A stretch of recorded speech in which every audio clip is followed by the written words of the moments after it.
پښتون ټایم کې مو په سلامونو هرکلی کوم. الله دې وکړي چې روغ او جوړ به اوسئ. له هر څه نه مخکې که تاسو زموږ چینل نوي سبسکرایب کړئ نو مهرباني وکړئ زموږ چینل در سره سبسکرایب کړئ. نن موږ تاسو ته له یوې نوې موضوع او نوي ټاپک سره راځو.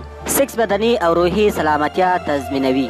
څېړنو ښودلې ده چې د جنسي اړیکو درلودل روحي فشار او سټرس کموي، د وینې فشار او د زړه ضربات منظم کوي او د بدن د خوندیتوب سیستم په قوي کولو سره د میکروبونو په وړاندې د مقابلې لپاره بدن غښتلی کوي. ویب پاڼه چې په برطانیه کې تر ټولو معتبره انټرنیټي پاڼه ده او ډېر زیات لوستونکي لري، د جنسي اړیکو په اړوند د څو څېړنو د موندنو په اسناد یې د بدن په سلامتیا باندې د هغې اثر څېړلی دی. د دغو څېړنو څخه یوه یې د برطانیې په طبي ژورنال کې خپره شوي او وایي هغوی چې په منظمه توګه جنسي اړیکې لري د هغو کسانو پرتله چې د اړیکې یې لږ دي زیات عمر کوي. همدا شان موندنې ښیي چې سیکس د وینې د فشار د ټیټولو او د زړه د حرکتونو د تنظیمولو له لارې کولی شي چې د زړه د درزېدو مخه ونیسي، چې دغه موضوع د عمر د اوږدوالي له دلیلونو څخه شمیرل کیږي. د دغه څېړنې موندنې ښودلې ده چې د جنسي ارتباط پر وخت په دماغ کې کیمیاوي مواد تولیدېږي چې د اعصابو د تسکین او د اندېښنې او استراحت د کمیدو سره مرسته کوي. په دغه وخت کې د پرولاکتین په نامه یو هورمون په بدن کې رامنځته کیږي چې د خوب کیفیت ښه کوي